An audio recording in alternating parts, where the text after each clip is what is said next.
What it do, y'all? Bread Tuck Rob, Bread Tuck Legacy Podcast. This is the Bread Tuck Legacy Podcast. I'm your host, Christopher Robinson. I am your host, Bread Tuck Rob. Let me clear my throat for a second, man. Check this out. Grab my book, Defeating the Struggle, Journal Entries of a Conqueror. Defeating the Struggle, Journal Entries of a Conqueror. Man, let me grab my bat just in case somebody try to run up on me in the garage, man. I got this T-ball bat that I used to walk around with at the schoolhouse, man, because we take the kids outside when I worked at like this elementary middle school, man. We take the kids outside and there was no fence around the school, and these big old dogs would come up there, man. One day the kids got so scared, man, them dogs came up there and they was just chasing the kids. Thank God they didn't bite the kids, man. And I had nothing, and I had nothing for them dogs, man. I ain't gonna lie to you, man. The next day I went out and bought this bat $25. And I walked around the school with it like I was that boy Joe Clark, man. Sing the school song now. But y'all know what it is, man. Bread Tuck Rob, Bread Tuck Legacy Podcast. Grab my book, Defeating the Struggle, Journal Entries of a Conqueror. Defeating the Struggle, Journal Entries of a Conqueror.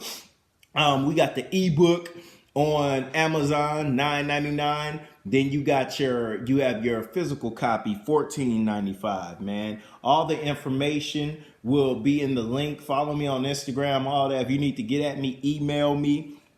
All that information is in the information box, man. Defeating the Struggle.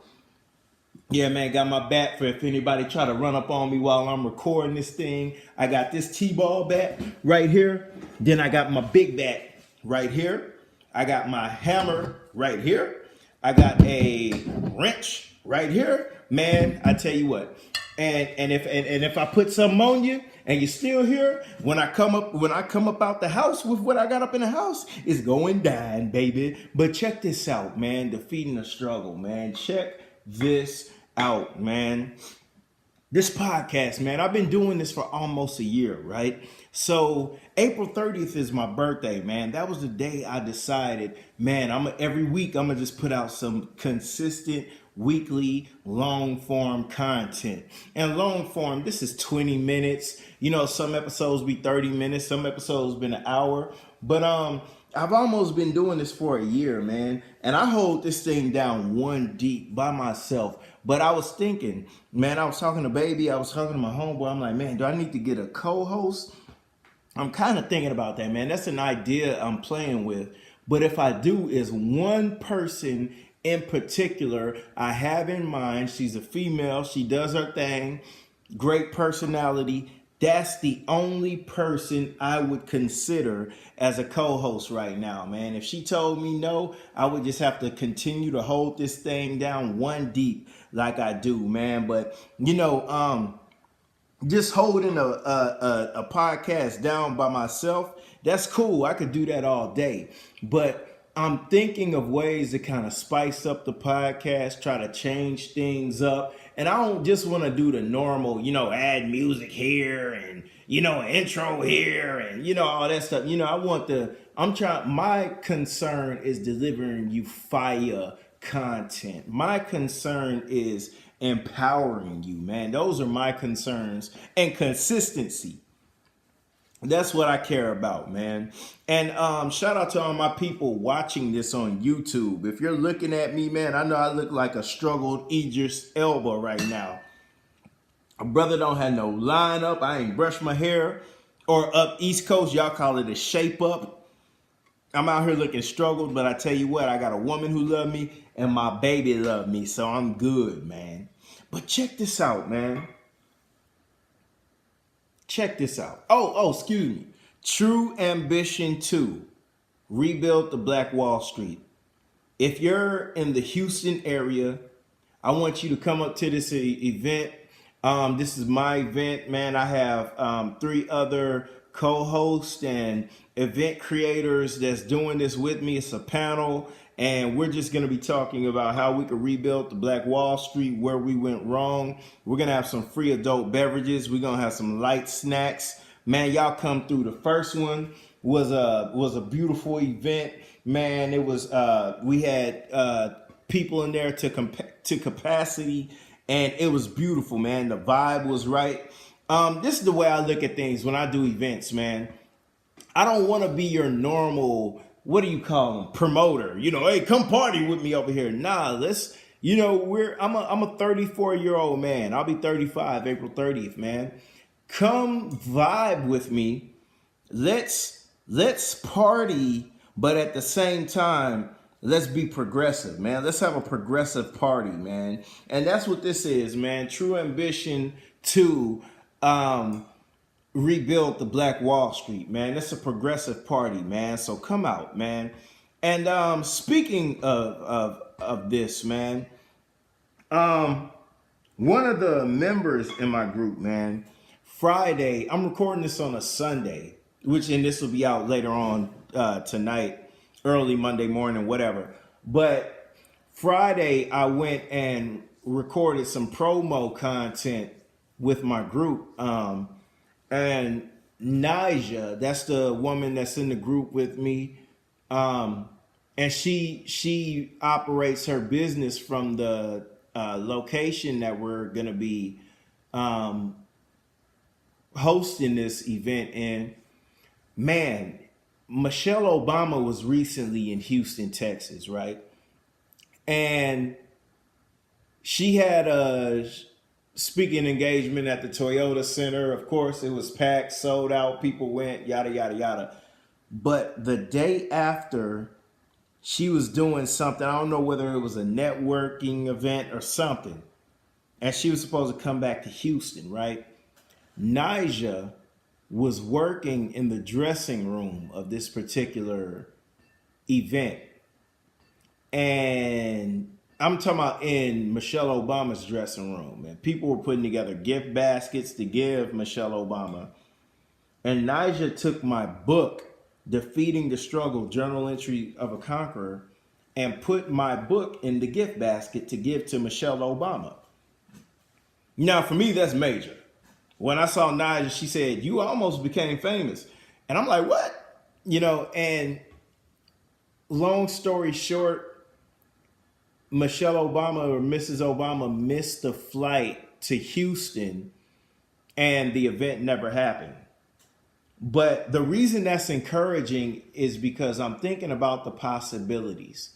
What if Michelle Obama makes this event, or Mrs. Obama makes this event? I'm going to put some respect. It's a black woman. I'm going to respect her name. What if Mrs. Obama makes this event? She gets this gift basket. She goes through this gift basket. She gets my book. She reads it on the plane. It's a fire book. I know at least one chapter would move her. And it's a quick read, man. 69 pages. She reads this book.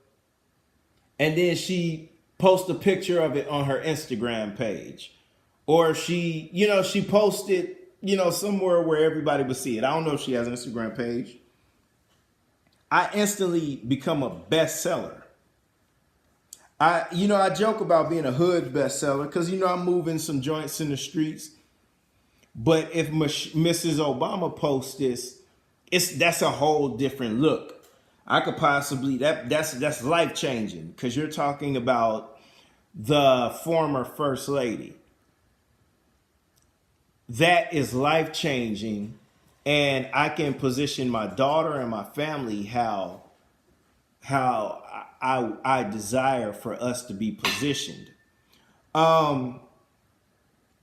Even though it didn't happen, I just thought about the possibilities. And there's two ideas that I want to leave you with in sharing that story. One, get you some friends like Naja. For her to think of me in a moment like that, for her to be a conduit. When you learn science or you teach science, you teach kids about conduits. Conduits are pretty much the plug. Conduits are the particular piece of equipment that transfers, energy to another source or something like that. And she was in position to physically get my book in Mrs. Obama's hand. Now, it didn't happen, but what if it did, though? That was encouraging. So I want to tell you, get you some friends who are thinking about you when you're not even in the room. Cause that was major. Cause if Mrs. Obama gets my book and my life takes off, Naja takes off too, because I'm that type of guy. I believe in, if someone's instrumental in you going to the next level, you better keep that person around with you. That's common sense. But that's how I think. And two, man, just live in your gift. Continue pushing your gift because you don't know where that blessing is going to come from because you're pushing your gift. My whole thing was to just sell 800 of these books in a year. Book came out January 3rd. In my mind, I'm just like, man, I just want to sell 800 of them, and that's successful. But this could have possibly sold thousands, tens of thousands, hundreds of thousands. And I know it didn't happen, but I'm the type of guy that I look at the possibilities of something. And if there are possibilities, it becomes tangible to me. So in sharing that story, man, I want to tell you, get you some friends like Naja and just live in your gift, man. Walk your gift out.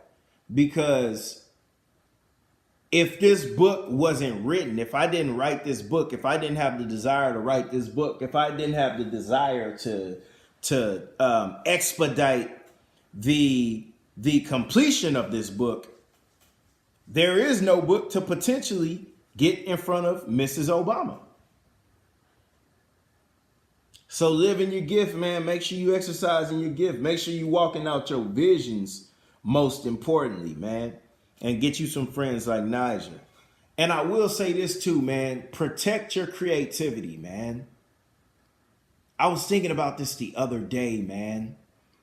And me having these ideas about my podcast. How can I grow my podcast? How can I get more people to witness this podcast on YouTube? How can I get this podcast out? Because I actually have a message. I'm not up here just gossiping. I try to talk about things that are important, things that empower, things that will lift you up. And I tell you what, man, not everybody's into it. Some people will look at what you're doing and just totally disrespect it, not care about it, right? Some people will look at what you're doing and just disregard it. They'll look at your stuff and be like, oh, that little old what's going on with your little old podcast? What's going on with you with that little, And I have I think that when people refer to your stuff as little, they don't respect it. And you need to keep them as far away from your stuff as possible, man. I look at it like this, right? My daughter. My daughter is my most prized possession.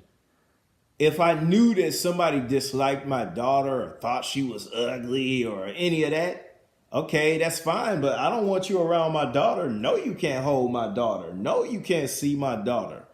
That's just like on social media, man. I don't post public pictures of my daughter. If I do post her, she has a big old emoji on her face. Because my daughter, I have to protect her at all costs. I'm willing to lose everything for my daughter. But you kind of have to be the same way for your vision, man. You got to protect your vision. Like if I know that people don't care about my podcast, I wouldn't bring them on as guests on my podcast.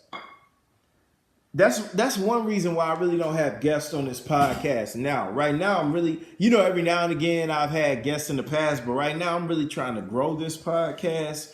And then I only want to deal with people who care about it. If you listen to the podcast or something and you have something of value, I'd like to bring you on.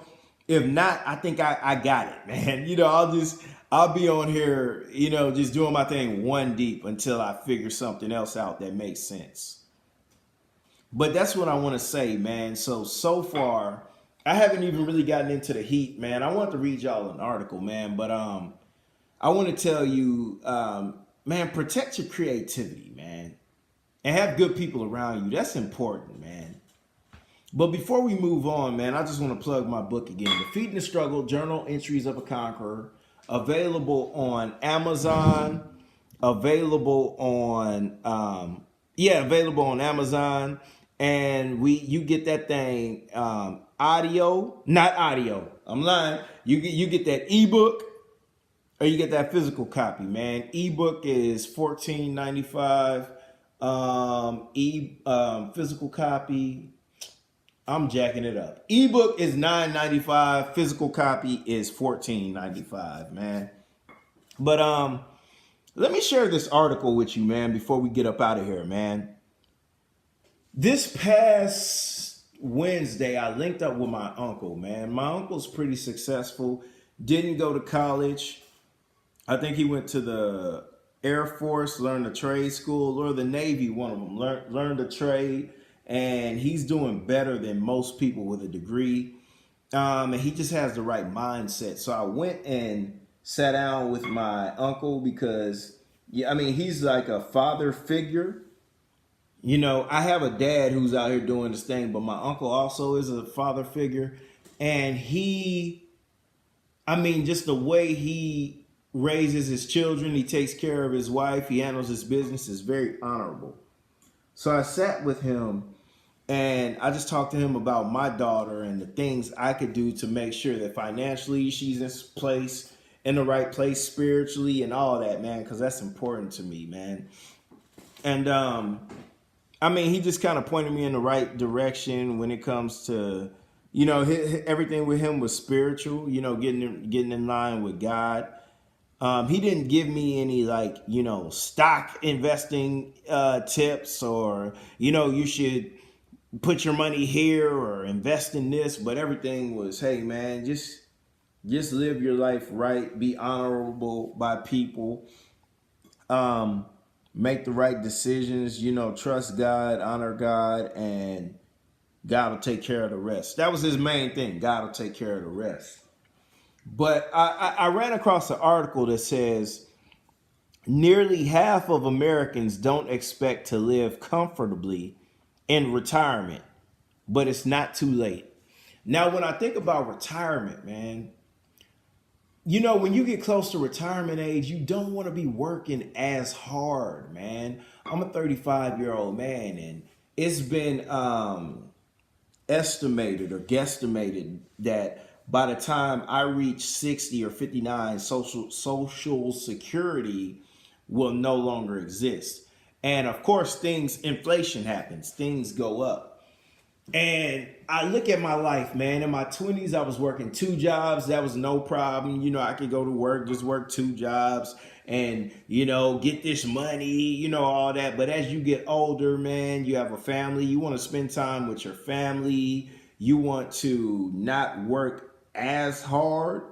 And you understand that, working 2 jobs isn't the answer because your time is limited to be with your family. And not only that, you're not compensated. You're just not compensated. How much is your time really worth? I've always bought value everywhere I went. So I've always been underpaid. If you're bringing me in and paying me $10 an hour, $15 an hour, $20 an hour, you're underpaying me. You have a superstar working for you. That's how I feel about myself. But check this article out, man.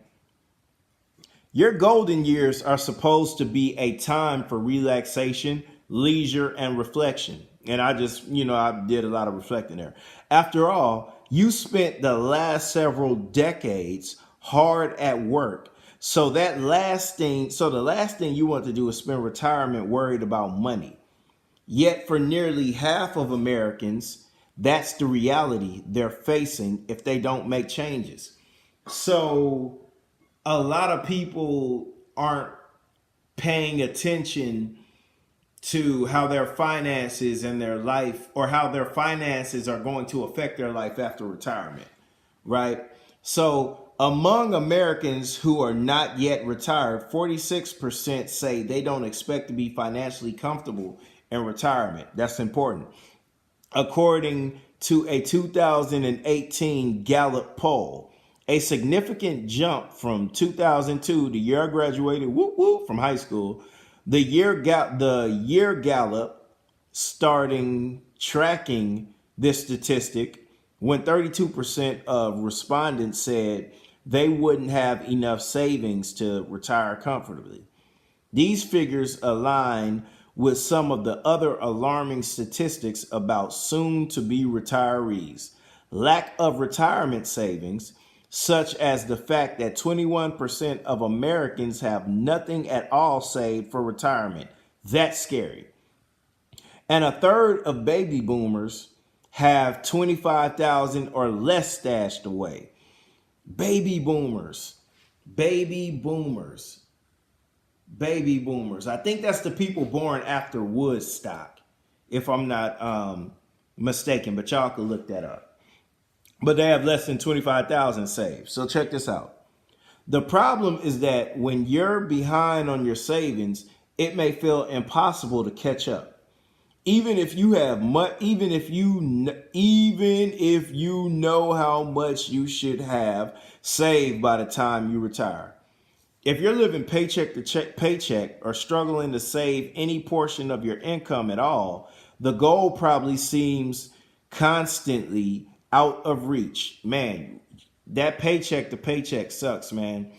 When I was a waiter, I was living like that, man. And that's what I say. In my 20s, for the majority of my 20s, man, if I would have just put up $100 a month, I'd have been somewhere now, man.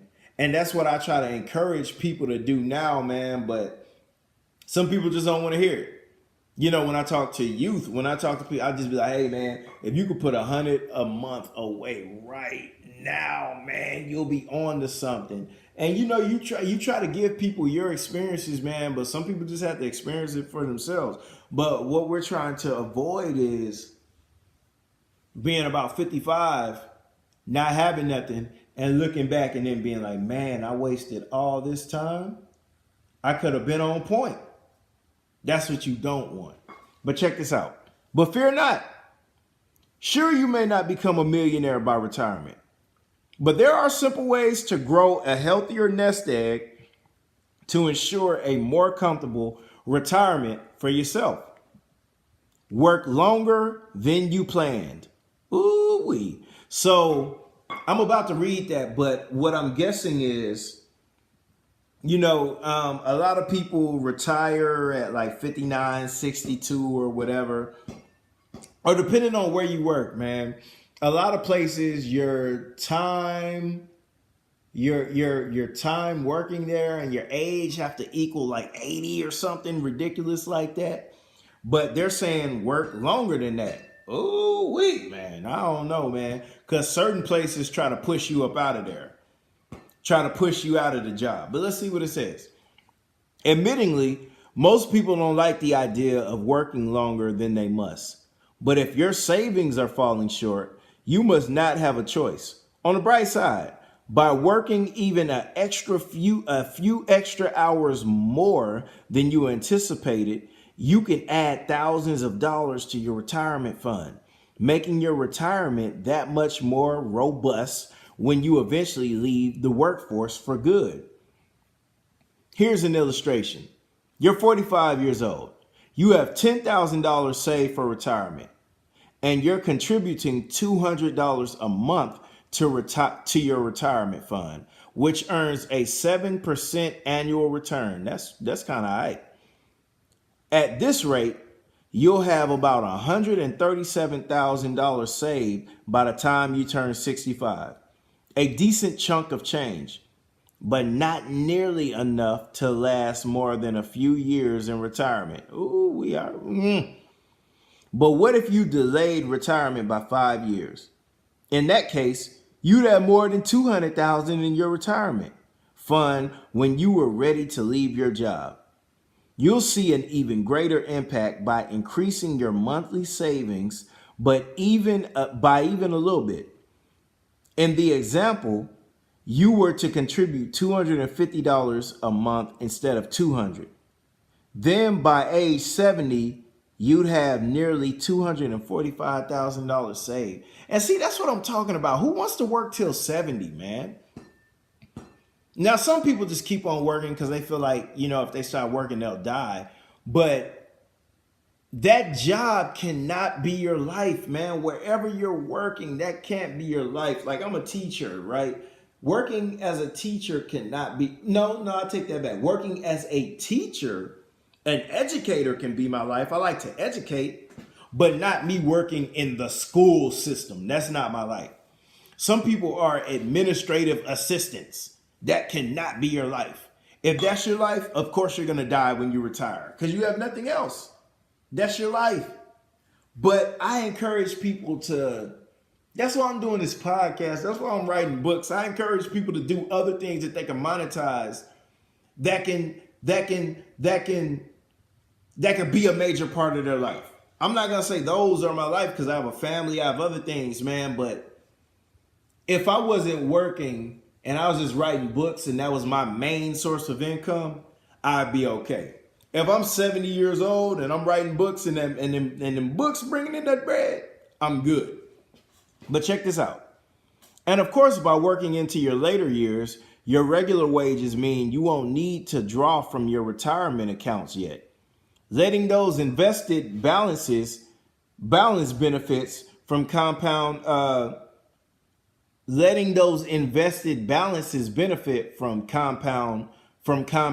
growth. Realistically, $250,000 is probably not enough to last throughout your whole retirement. With life expectancy longer than ever and healthcare costs on the rise, Fidelity says that the average 65-year-old couple will spend roughly $280,000 out of pocket healthcare expenses in retirement. That's scary. Pay attention to this article, man. Because if we're not prepared, this could be us. Just pay attention. You'll need a lot of savings to be able to pay for those escalating expenses. The good news is that you can probably count on Social Security benefits as an income source, and by being strategic about when to start claiming them, you can boost your retirement income even higher. Now, I think this article is talking to people who are closer to retirement, but I mean, if you're my age, 35, man, I don't know if this really applies to you like that. All right. Use a smart Social Security strategy. How much you receive in Social Security each month depends on when you start claiming benefits. You can claim as early as age 62, but by doing so, you'll receive smaller checks for the rest of your life. If you wait to claim until you reach your full retirement age, you'll receive 100% of the benefits you're entitled to. And by delaying until after your FRA, which is your full retirement age, up until 70, you'll receive more than 100% of the benefits. You get a FRA, a bonus for waiting. Oh, so you'll get a bonus too. You can also claim any time in between those ages. And the exact amount you'll receive will depend on how much close you are to your FRA, which is defined by the Social Security Administration. This is important. Y'all pay attention to this. Say your FRA is 67. So your retirement age is 67. If you were to claim at that age, you receive $1,300 per month. The amount received by the average beneficiary according to SSA. If you were to claim early at 62, your benefit would be reduced by 30%, leaving you with $910 monthly checks. Wow, that's a big difference. I'm glad I'm reading this. If you delayed claiming benefits until age 70, though, you'd receive a 24% bonus on top of your full amount. So you would be getting 124%. Now, that's even if this Social Security applies to us who's 35 and younger, giving you a total of $1,612 per month. That may not sound like a huge monthly difference, but it amounts to nearly $8,500 more per year, which is nothing to scoff at if you're already struggling to save.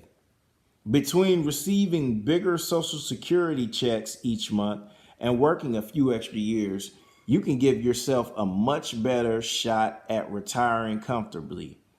Man, so to all my people who are listening to this who are 45 and older, man, this is something to pay attention to. And to the people my age and younger, this may not be around for you. Who knows? So we need to be proactive and try to get ourselves in line now. And this is almost finished. Y'all bear with me. A difference you can see. To see just how much of a difference it can make, let's take a more in-depth look at the previous examples by putting them into practice and see how much income you could save for retirement. The 4% rule says you can safely withdraw 4% of your total savings the first year of retirement, and then adjust that number for inflation every year to find your optimal withdrawal amount. Say you're 45 years old with $10,000 saved and are contributing $200 per month with a 7% annual return, and you want to retire at 62. You'd have a total of around $105,000 saved. On your, okay, we're getting somewhere. You'd have a total of around $105,000 saved on your own by that age. And if you would also be receiving $910 per month in Social Security benefits by claiming early at 62. Using the 4% rule, you'd be allowed to withdraw $4,200 the first year of retirement.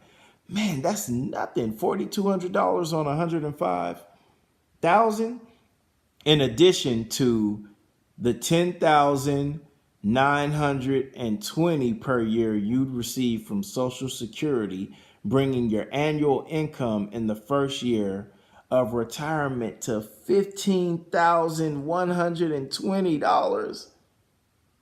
My God, are y'all paying attention to this?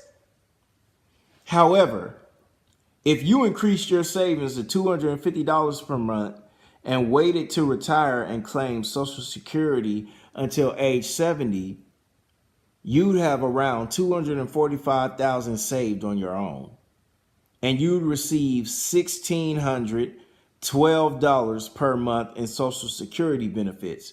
Using the 4% rule, 4% rule tells you that you could safely withdraw $9,800 from your retirement fund the first year.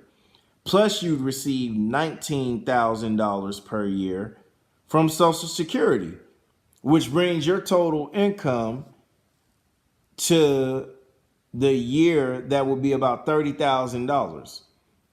Double that in the first scenario. Okay, I mean, that sounds better, but goodness. In short, working those few extra years and stashing away an extra $50 per year could potentially double your yearly income in retirement. Depending on how far behind you are on your savings and how much you need each year to live comfortably in retirement, you may need to save more leading up to retirement or consider working extra years to beef up your savings. Just because you're behind now doesn't mean all hope is lost. It won't necessarily be easy to catch up, but the earlier you realize you're off track and start making changes, the more manageable retirement planning will be, and the happier you'll be when you finally retire. Man, this is important. 5 stocks that could set up your life. Okay, that's something totally different. I tell you what, if you sat through this podcast the whole 34 minutes, man, thank you. God bless you. I know that article I read might, you might be a little, but I hope that woke y'all up, man. Because who really wants to work till they 70, man? And then it also says by the time you're 70, you're paying all this money in health care and all this. And I encourage us, man, to kind of push, just push your visions, man. That's why that whole Mrs. Obama scenario counts, man, because if I'm 35 and she posts my book and now I done sold 100,000 copies, that's life changing at 35. And me making the right choices now could benefit my family, man. So I just want us to be smart about money. I just want us to push our visions. And I just want us to be dope, man. And I have to work till we 70 and just be in a bind, man. That's nuts, man. But y'all know what it is. Bread Tuck Rob, Bread Tuck Legacy Podcast, True Ambition 2, Rebuilt the Black Wall Street. Tickets available now on Eventbrite. They're free. If you're in the Houston area, come join us, man. And Defeating the Struggle, Journal Entries of a Conqueror, man. Available on Amazon right now, man. Get your copy. But y'all know what it is. Bread Tuck Rob, Bread Tuck Legacy Podcast. I do this for Nyla. Y'all mucho take it easy.